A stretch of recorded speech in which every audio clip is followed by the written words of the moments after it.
So welcome back, everybody, to the No Clue Inc. podcast, Adventures in Running a Business for Beginners. I am here with my good friend, Ina. She is the podcast queen, so I'm a little bit intimidated to have her on because she does such an amazing podcast called the Superhumans Podcast.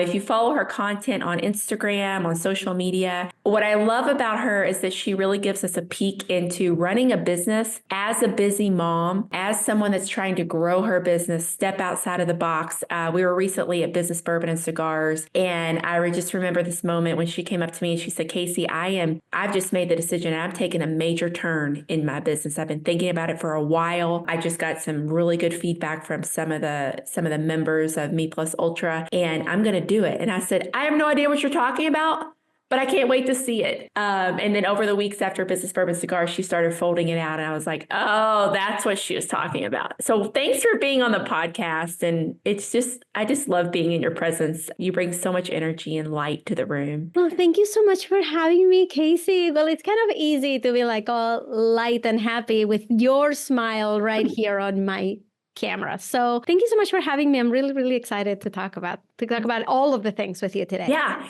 Well, I said before we started recording that I always imagine a woman or a man driving to work in their car, going to their corporate job that they don't love, and they hear this podcast and they say, oh my gosh, how did Ina get started? What was her last job? Like when she was me before she left corporate, what was your very last employee job before you started your own company? So that's a story. It's like, how deep do you want to go into this? First of all, I was a project manager for software projects. I was the one telling all my developers what to do. I have a computer science background, so I could speak the business side, the business language, and the developer's language. And I loved my job. It's not one of those things where I was like, I hated it and I was trapped and I quit finally and like in a puff of smoke and things. No, I loved what I did. But there were many times in my career where I felt like I really wanted to do something else, but I didn't know what that was. I didn't have any examples around me of people starting businesses. That was not a thing. I have like corporate pedigree running through my veins, right? Like my parents were both very successful corporate people. So I thought, I'm just going to go for the corner office because that's the only way to get respect and my parents' love. And that's just what I'm going to do. And then I discovered, this was like such a pivotal moment in my life. I discovered in 2015, the Online Marketing Made Easy podcast by Amy Porterfield. Mm-hmm. And that completely, that's the example that I was looking for. I'm like, wait, everybody stop everything. This woman just takes her smarts, her brain, puts them on a podcast, and she sells products on the back of it. That's it. She had a big Facebook group at the time. She would go live and answer questions. And I'm like, that's a job? Wait, that's a job. That's something I would love to do. I can't believe somebody's out there just doing it without having a boss or like any of that. So that was like the pivotal moment when I finally realized I could actually do this. And by then, just so you know, I had already started a side hustle making websites for small businesses. I had like a church client and a restaurant client and an employment lawyer client. And I made a website for one of the state representatives in Massachusetts, right? Like I was just like out there making websites, but I still had no idea about online marketing and actually doing things on social media. So it wasn't until 2015 that realization came. But then in 2018, when I had my second son, I have a 13-year-old and a 7-year-old. When I had my second son 7 years ago, my boss, let's just say like I got screwed over for the last time kind of thing. Oh, okay. Yeah. Right? So I got a huge promotion. And it was announced to the company. The new org chart got announced to the company. I got an official offer letter. And I was 9 months pregnant, about to go maternity leave. And I noticed that in the offer letter, it didn't say what my pay raise would be. So this was 2018. This was right after Me Too. Like 2017 was a huge Me Too year, right? Mm-hmm. Yeah. And we had been having those conversations internally in the company, conversations that I had been leading, by the way. So I go to my boss and I'm like, I noticed there is no mention of a pay raise with this, with this job. His response at first was, well, your skill set hasn't changed. you are still using the same skills you were using yesterday. So why would I pay you more money now? And I'm like, let me explain to you, like you're a 5-year-old, that this is a promotion. So I went and I told them, higher risk to the company, more touch points with more departments. I'm going to be building my own team. I am reporting to C-suite. This is actually a director job. Like, do you see how this is a promotion? And he just goes, you're going on maternity leave anyway. Meaning that they didn't want to increase my pay now if I was about to be off for 4 months, because I was going to take 4 months. I didn't care what policy. By the way, there were no maternity leave policies. So I just took the time that I wanted to take. I was going to be off for 4 months and they didn't want to have to pay me. They would pay like 80% of the maternity leave. They didn't want to pay me extra money for being at home. So I went to my client, who was an employment lawyer, and I asked him, is this just crappy or is this illegal? Like, what am I looking at here? And he's like, yeah, it is illegal to withhold promotions and raises from women going on maternity leave. That is illegal. How far do you want to take this? Again, I'm 9 months pregnant. I'm about to move any time. So, oh my goodness. My family was all like, let's just deal with it when you get back. And you please just have a healthy baby. And I'm like, okay, fine, I'll deal with it when I get back. So while I was on maternity leave, I get a call saying that the male contractor that I had hired to backfill me during that time was doing such a great job that they want him to keep that job. And would I mind just going back to doing what I was doing before the promotion? Oh, no. And I was like, that's terrible. You guys clearly have no idea who I am and what I can do. And I am just done. So that's when I went back to my husband. We looked at our finances. Could I quit my job right now? And my husband was thrilled that I would be home with the baby. Like, that's all he cared about. He's like, you're going to be home with the baby. It's good. And I'm like, I'm starting a business though, right? And he's like, yeah, but you're also taking care of the baby. I'm like, yes, okay, fine. I'm taking care of the baby, which actually ended up working out because my hours, I was awake at 3 a.m., right? Yeah. I would just wait for the baby to wake up so that I could feed him. When the baby went to sleep, I would just work. And then I could sleep during the day when the baby slept. And so it actually worked out. Having a tiny infant, a newborn, and working crazy hours actually matched really well. Well, and having that quiet time to focus on starting a business where you can actually hear your brain moving. Right. So, it's a tired brain. I don't want to take that away from a lot of moms who have newborns and, it's not the easiest time in the world to adjust, but this was my second one. And with the second one, you're a little bit more laissez-faire with certain things. You're not as strict. You've already been there. You can see that the child will survive if you don't do things perfectly. So it was a little bit more of like a loosey situation. But that's what I did. That's how I got out and got started. But it was never because I hated my job or because I really wanted to get out. Yeah. It was like, I know that there's something bigger out there for me. I don't know what it is. And once I realized what that was, it was just basically finding the right moment. And I was never just going to quit one day being happy at my job. I was not going to quit. If that company had done everything right, if they had given me a pay raise, if they had guaranteed me my promotion by the time that I got back, I would probably still be there, right? I liked what I did, but this just took me down the path of a brand new adventure. And then here we are 7 years later. So what is the first thing that did you start doing the product sales through online media and podcasting? What did you do first? Did you create an LLC? Did you announce to your friends and family and say, hey, guess what? I'm starting this company and it's called this?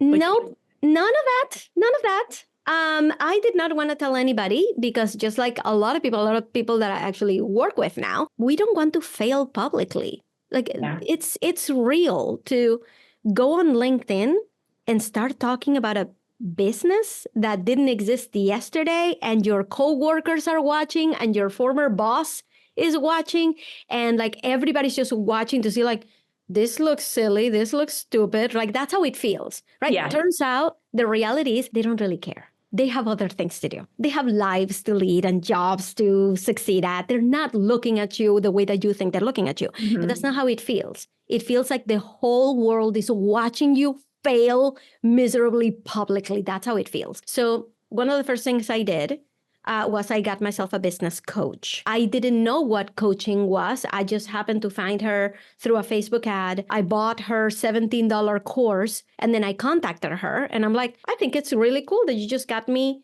from not knowing who you are to buying something from you in a matter of 5 minutes with that ad. Yeah. How did you do it? And I ended up hiring her as a one-on-one coach. So I did everything that against what she told me to do. She would tell me to do things and I'm like, no, I'm smarter than you. So I'm going to do it my way. Yeah. So nothing worked because I just kept going against good advice. And that's what's going to happen. Like once you quit and decide to do something on your own, you're not going to get it right. Like you're just not. Like it's not going to be right the very first time. It's not going to be right the second time. It took me 6 months from the moment I quit to create my first online product, and it was a course on how to build websites. Turns out that the target market that I was going for, which was like, moms who want to stay at home with their kids, so they want to have a side hustle, none of the people that I interviewed, none of them wanted to learn how to make websites. They just didn't. Like my network was not there like begging for teach me how to make a website so I can stay home and make a little bit of money. Nobody wanted that. So, but I spent 6 months building it. And then I spent 3 months launching it, took crickets, spent a whole bunch of money, and like nothing happened. So my first year was not stellar. I did not follow good advice. I did all the things that I thought I wanted to do. They were not validated ideas. And I just had to basically like start over at the end of the year. Like, okay, so what do I really need to be doing? Yeah. And that's when I started taking on one-on-one clients. And that's when money started to come my way. But yeah, I don't know if that answers your question of what. No, that's good. And what was your business coach saying this whole time that you're working so hard on trying to teach websites? She told me to not spend my money on ads. She told me to not spend my money to not create that online course. She's like, don't do any of that. What you need to do is to set up basically like a funnel, like create your freebie, create a funnel where people sign up for your mailing list and then they sign up to work with you. The best thing that you can sell right now is just your time, like one-on-one coaching, one-on-one services. Maybe you can grow that into a group later on. And I'm like, no, I need to have a course that can sell itself and I can live like I'm on a paid vacation. And then you launch it. It's like crickets. And I launched it after spending like $3,000 on an ads agency to like run my ads, like nothing. So my boss, my coach was like, told ya, right? That's not how you do it. So yeah, she was just begging me to like save my money and start hiring help. That's one piece of advice that I didn't follow until 3 years later, to hire people to start taking things off my plate. And I'm like, why? I am super smart.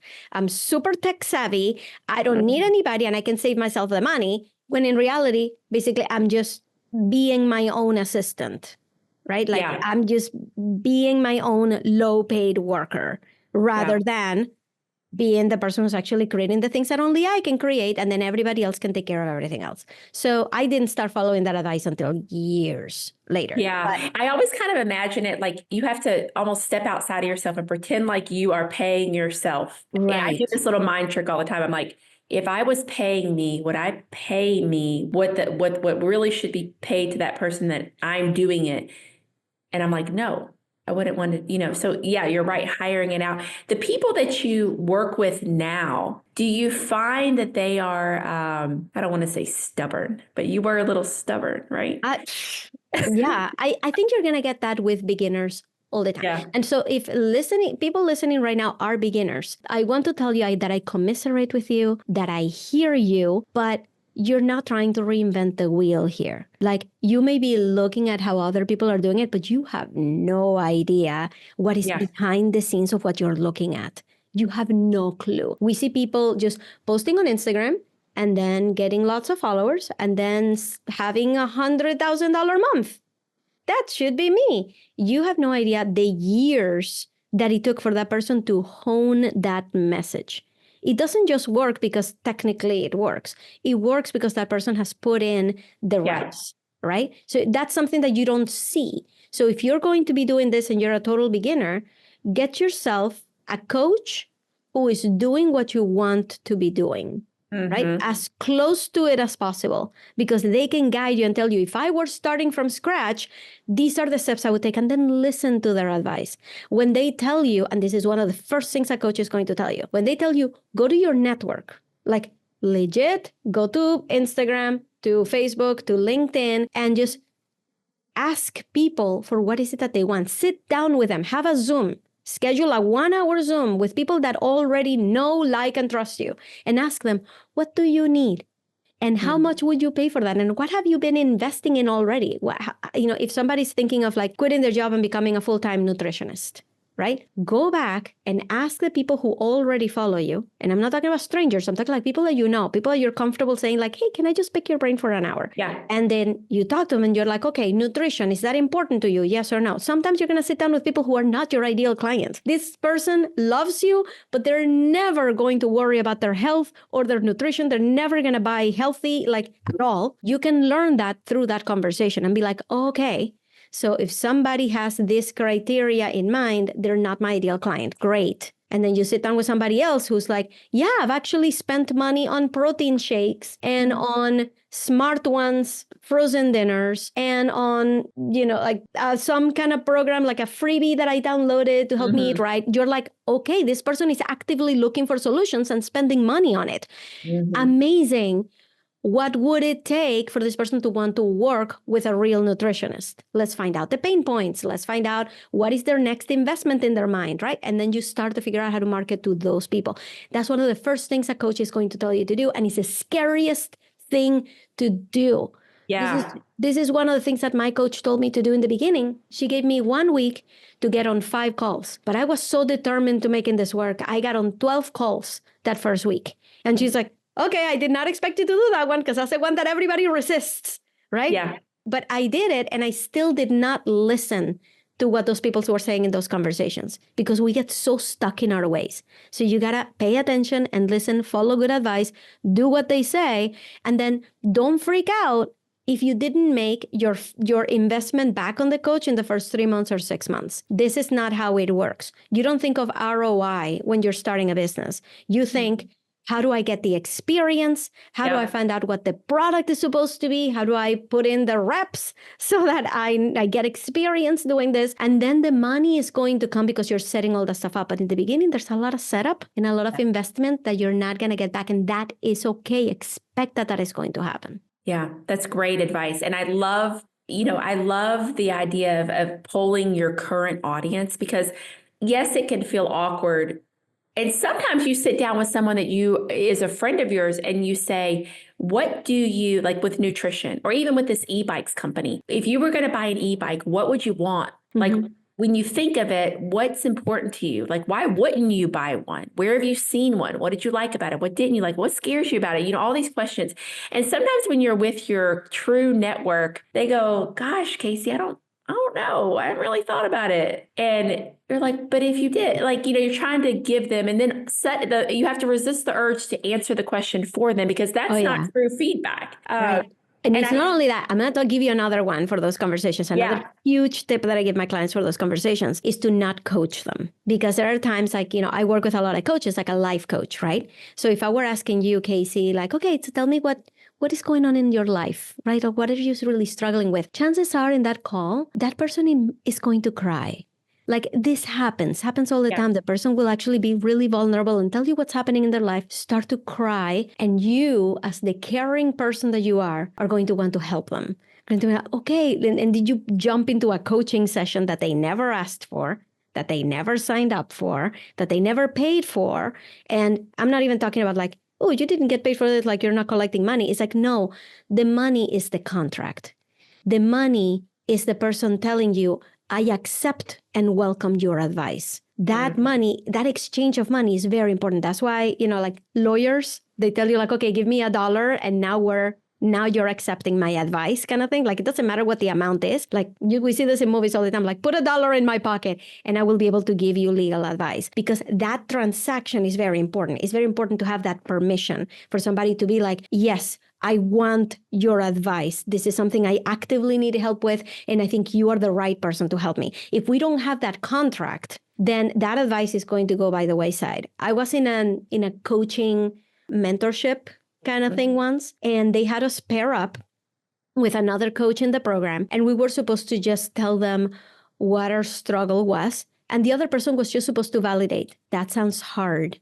Oh, that's awful. I am so sorry you're going through that. That's all that person was supposed to do. And the point of the exercise was just to know what it feels like to be heard, right? That's it. The person that I got paired up with, when I was telling them the struggles, you know what they did instead? What? They started giving me advice. Oh, yeah. The advice, it may have been great advice, was not in the mindset to receive advice. I didn't pay her for this advice. There was no contract. I didn't want her advice. I didn't know who she was. Why would I be listening to her for advice? So even though you think you're being so good-natured to offer this advice for free, right? Which should be like a positive thing. Like, I'm giving you this for free. I'm so generous. What you end up doing is wasting both of your times. Yeah. In these conversations where you're polling your audience, feel free to validate.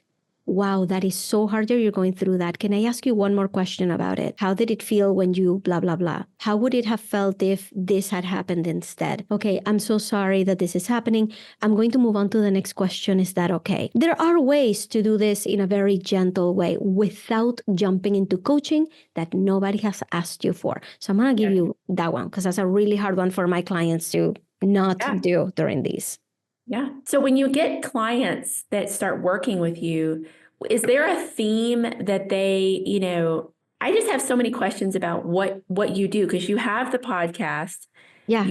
You do the coaching. You also, I think we first met when you came into our Me Plus Ultra as the guest speaker. And I was just so floored by your talk on building a presence with such a small audience. Like, you don't need 50,000 followers to build your reputation, your business, your presence. And you taught me something. And because I run our social media and all our stuff for the e-bikes distributorship right now. Yeah. And about talking back to the few people that interact with you, not just for the algorithm.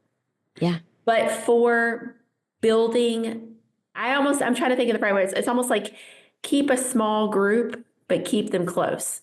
Yeah. I honestly, I think of you when I'm doing that. Even if someone says, cool bike, love the color or something, or just gives 2 thumbs up, I'm like, I always try to, but now I'm getting to the point where the business is picking up, where I need someone to do that for us. Yeah. Because I cannot. That's amazing. Working with Scott and building this business and building the e-bikes business. And I also do some consulting work within the franchise world with franchisees, which also need coaching. Right. FYI, when I was a franchisee, I had a business coach. I loved him. He was up in Canada. And I wasted money because I never followed his advice for the first 2 months. And then I was like, oh my gosh, I'm paying him every month. Why aren't I listening to him? Totally normal. Totally normal. Not advisable, but normal. Yeah. So, but back to my question of like, is there a theme of people that start working with you? Like, is there a common struggle or worry or thing that you're like, I'm coaching on this one topic right now in the time that we're living in the environment we're living in? Is there a theme? Mm-hmm. Yeah, there is. It's really hard to find a message to solve one particular problem. It's much easier to speak in general terms. So the biggest hang up is that you want to help everyone because you think that your solution, what you can help people with, can help anyone. And I'm here like, social media, growth, revenue does not work if you're speaking to an incredibly large group of people. But it starts working once you become specific. So being specific is a very hard thing for people to do. Like, I am a business coach, right? Specifically for like online business. Mm-hmm. And there are so many business coaches out there. There's so many, and they're all talking about the same thing.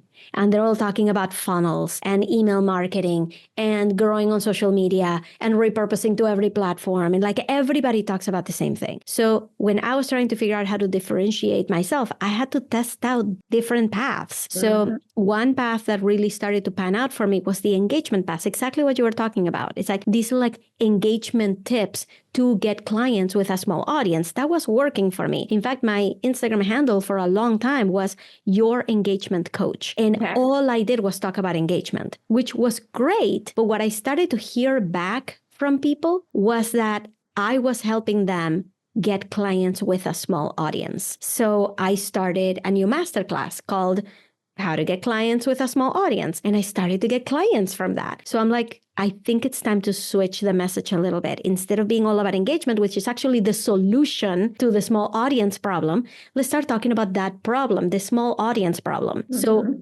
once I started to niche there, I've tried to evolve past it, and I've tried to grow in different ways, but people keep bringing me back to small audiences. So I found a niche. Like I found a spot in the marketplace that not a lot of people are talking about, but a lot of people are suffering from, which is I want to grow my business, but I don't have a large audience yet. So what they go is spend a whole year trying to grow their audience. And at the end of the year, they haven't grown the audience and they're still not getting clients. And I'm like, that's when you come to mama, because I'm going to show you that you can actually make money even if your audience is small. I'm not telling you like, don't grow your audience. What I'm saying is, actually, I do tell people that. Stop growing your audience. What I'm telling them is, growing your audience is going to take time. You need to be making money in the meantime. So come, and I'm going to show you how to do that. Is through that engagement, is through talking to people, is through assessing like who's going to be an ideal client and making offers that they will want. So getting specific is just a very, very hard thing for people to do. So they will say, well, I can help anybody, any woman between the ages of 18 and 65 with, who are struggling with something and who feel overwhelmed. And I'm like, that's 100% of the world right now. Everybody. Yeah. That is everyone. Yeah. How are you going to narrow this down? That's the hardest thing. So how do you do it? You experiment. Like I wouldn't be here talking about small audiences if it wasn't because I experimented. And I tried something for a while, and then I tried something else for a while to try to get it smaller and smaller, because there's no way on day one after quitting my job in 2018 that somebody would have been able to hand me, this is what your niche is small audience monetization. I would have been like, I haven't even gotten a client. I have no idea how to help them, right? So I had to experiment with something else while I was trying to figure that out. So it's something that you just start and you try, but always keep the bug in your mind that this is not specific enough. Always tell yourself that this is not specific enough, and then keep working to make it as specific as possible. Watch how other people in your industry are doing it. How are they becoming known? What do they do to make it specific? There is somebody that I follow, and she's also a business coach, and she narrowed it down to making passive income on Instagram. And that's all she focuses on. And she tells us all the time, she's one of my coaches, she tells us all the time how bored she is from talking about Instagram for years and years, because she can do so much more, right? She's created like 50 courses on all the things you need for your business. And yet the only thing she's allowed to talk about on Instagram is passive income on Instagram. That's all she's allowed to talk about. So getting narrow and specific is a hard thing to do. But if you want to make money, that's where it's going to be. So it's hard and it's possible, but you got to get over that. Yeah. And then you have to get your messaging right when you have niched it down to like exactly specifically. So for you as a business owner, what I'm hearing you say is that one, I am just floored by your amount of patience. Oh, yeah. Like of all the things that you've tested and you've tried and you've done this, 7 years ago, you went out on your own, and kudos to you. Just that story about the maternity leave, I think I'll probably remember that for the rest of my life. Crazy. But how do you coach? What advice do you have to other new business owners? Because I consider anybody less than 10 years is kind of still new, right?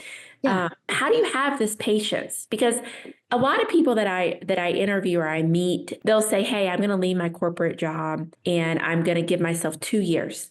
Or they always have a timeline. They always say, I'm going to give myself X amount of time. And if it doesn't work out, I can always go back to corporate. I was like that. I gave myself 1 year. Okay. But at the Here end we of are 7 years later. yeah, but at the end of 1 year, you said you wasted a lot of time not following your business coach's advice. At the end of 1 year, you had to start all over. So what were you feeling at the end of 1 year that kept you going so you could get to where you are now? I'm going to tell you a quick like fable that I love thinking about. This is a story that my mother would tell to me all the time.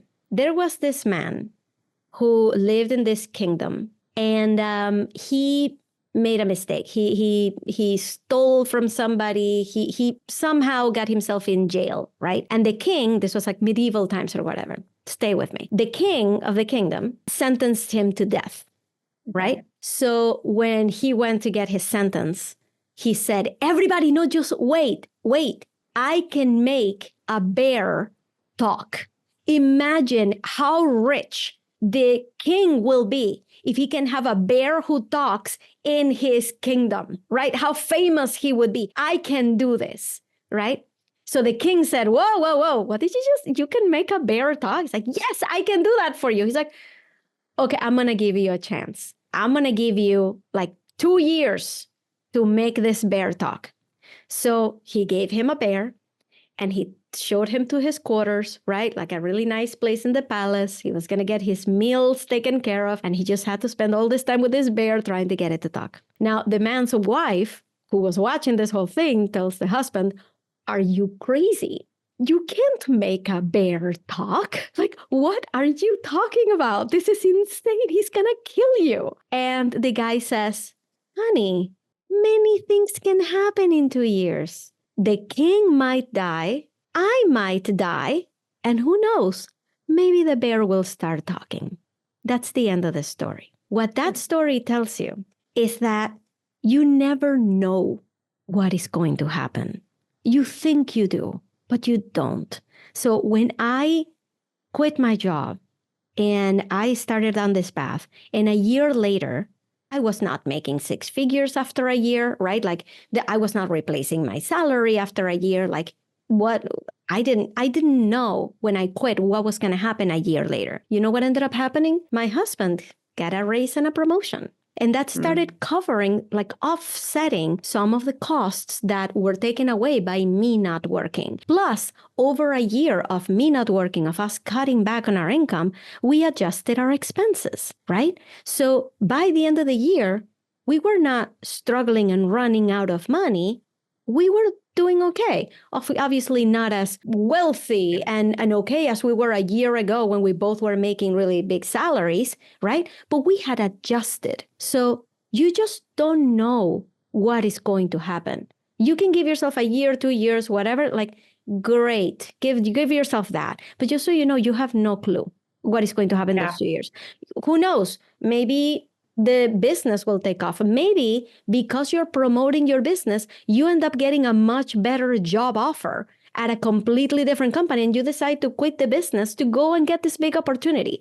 You don't know. There isn't only one way to succeed during that time. So my advice to anybody who's starting out about this patience thing is that as long as you're doing something that you like and you can see the potential for it, then you stick with it for as long as you can.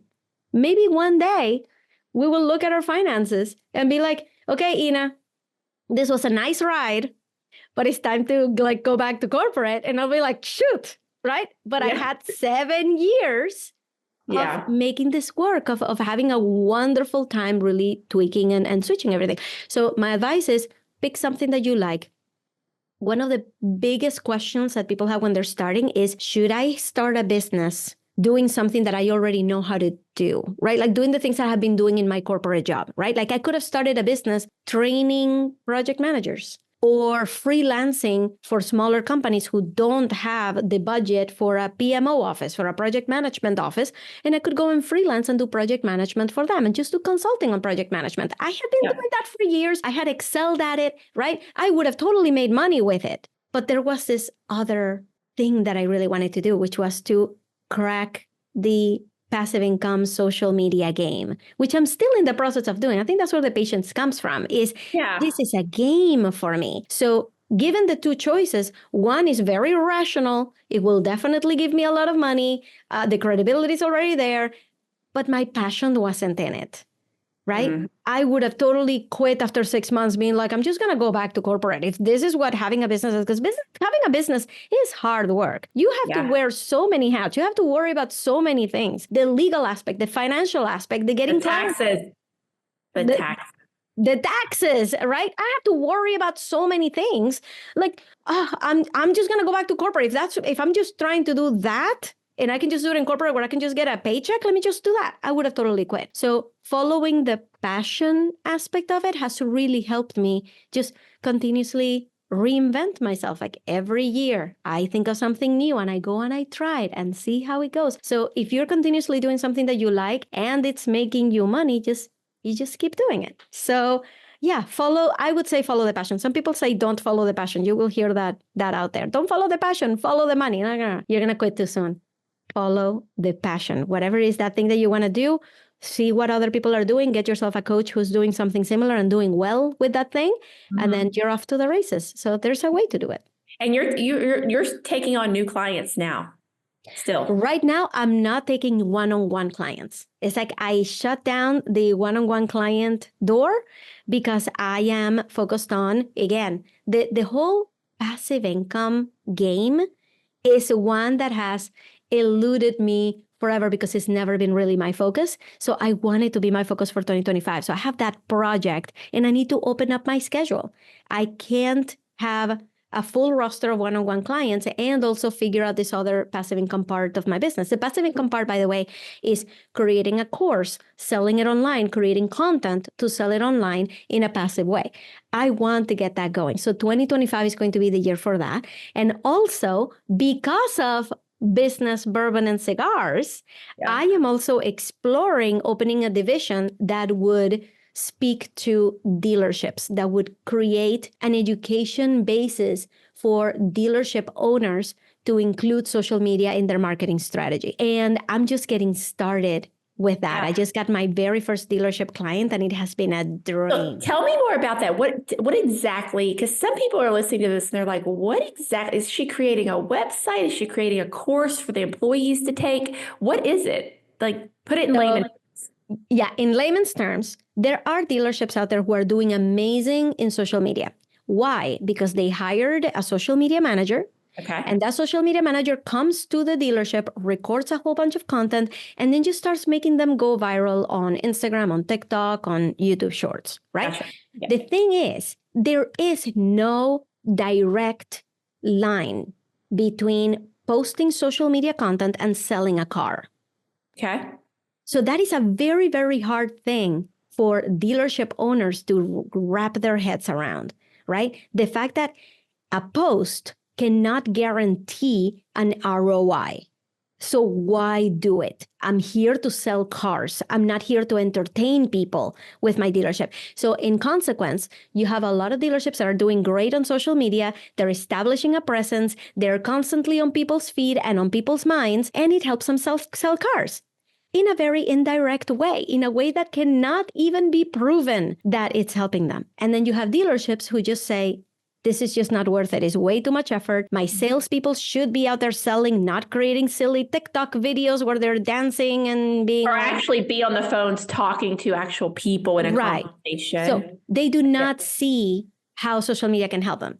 And then you have the dealerships who know that social media can help them, but they have no idea where to start, how to start, what this is going to do for them. And it's very, very hard for them to even get it started because their staff is not equipped or knowledgeable on this. So that's where I come in. I can't work with a dealership owner who does not see the value of social media. If they don't see the value, they're not going to invest in it. They're not going to pay me. They're not going to pay a social media manager. We can't work together.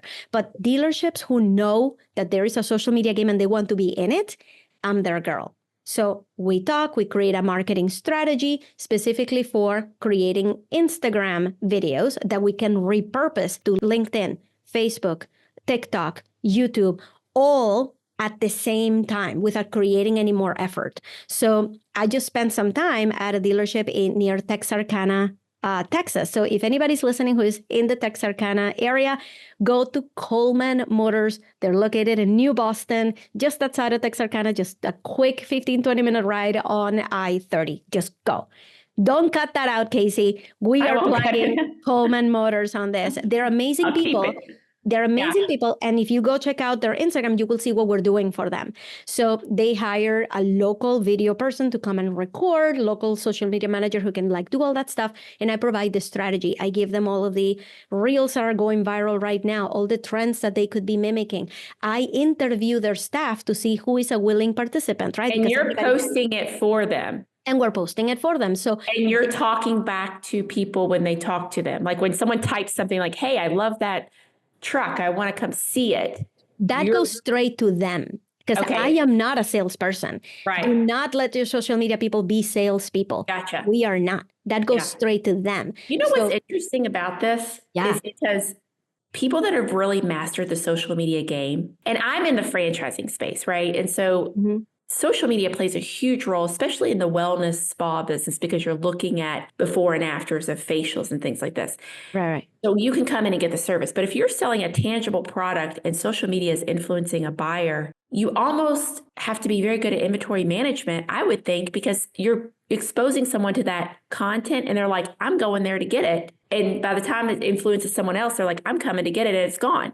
That's a great point. We don't care.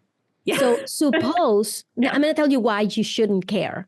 Because you are going to be selling cars all the time, right? So like focusing on the cars, you're going to be selling cars all the time. Like we hope that you are selling these cars every single day. So it doesn't matter if you have like 100 or 50 or 5 of this particular car. All you want to do is sell it. So if you've sold it, great, your job is done. If somebody says, hey, but I wanted that car and it's no longer available, you know what you do? You say, why don't you come in and I will show you something very similar? Or why don't you come in and we'll talk about exactly what is it that you need. So your sales process should not end when somebody says, I want a car and you say, I don't have it. And salespeople know that. So we want to be constantly in their feed. They're going to be seeing cars that were already sold by the time that this post went out.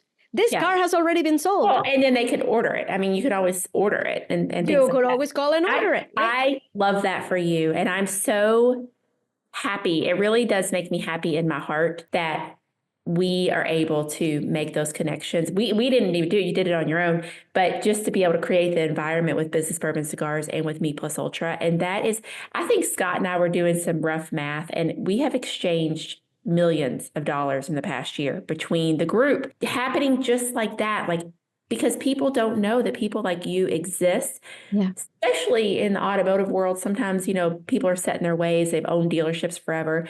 But I could see this going in so many industries because social media management and playing it well is a job in itself. Yeah. And I see your content and I follow your personal page, which is hilarious because you're like picking up my kids. Like you have made it okay for people to post very raw, authentic content. And it gives a lot of us, myself included, confidence when we're getting ready to post something. And that little voice in your head says, oh my God, this is so stupid. People are going to be making fun of it. Like Casey thinks she's so cool, but this is so dumb. And oh my God, there's a misspelling. And I swear, I say this, I had this big conversation with Lloyd Halter. I feel like we're about to take a major turn away from AI because people are getting so sick of just unauthentic words. And you know the person, you're like, that's not what she sounds like. And, you know, even from a PR perspective, and you definitely should talk to Lori because she was saying how they do write content and things like that, of course, as a PR agency. But she said, I'm okay when the dealers write their own content and it sounds like them. And I want that too. And so I think that all of that combined is just, it's really what businesses need. And kudos for you for just starting this and evolving. And it'll probably, even in 2 years, if we did this podcast again, it'll be totally different. It'll change. We'll compare and contrast. But I do have to say, I wouldn't have even thought about dealerships being potential like business partner for me if it wasn't because Business Bourbon and Cigars. So I just wanted to give you guys like a huge shout out because that community is really amazing. And you guys have events twice a year that people can go buy a ticket and go to, right? Like you don't have to be part of the mastermind to go to the events necessarily. Like people need to be more involved with this. So I just wanted to plug that in there because it was really, really helpful. Thank you. Thank you. And it's going to keep evolving. And I'm just so excited to see where your business goes. I am one of your number one fans. Thank you. And I appreciate you sharing your story with our audience and anyone listening out there. What an inspiration and telling the story of how you left your last official corporate job and started out on your own. And I appreciate you sharing just the raw facts and breaking it down for people that aspire to go out on their own. Well, thank you so much. And thank you for having me. This has been like a lovely conversation. Have this, it's just great to talk to you anytime for any reason. So, and thank you so much for the kind words. This has been super fun. Yeah, I'm going to wrap us up here. So thank you to our guest today and sharing her story. If you guys want to catch this podcast, you can download it on anywhere you get your podcast. Until next time, take care. Thank you so much, everybody, for listening to the No Clue Inc. podcast, Adventures in Running a Business for Beginners. I hope you found some inspiration in today's episode. If you would go like us and leave us a comment, send us questions. You can listen to this podcast on any of your platforms where you find your favorite podcast shows. Until next time, much love to you all. Have a great day.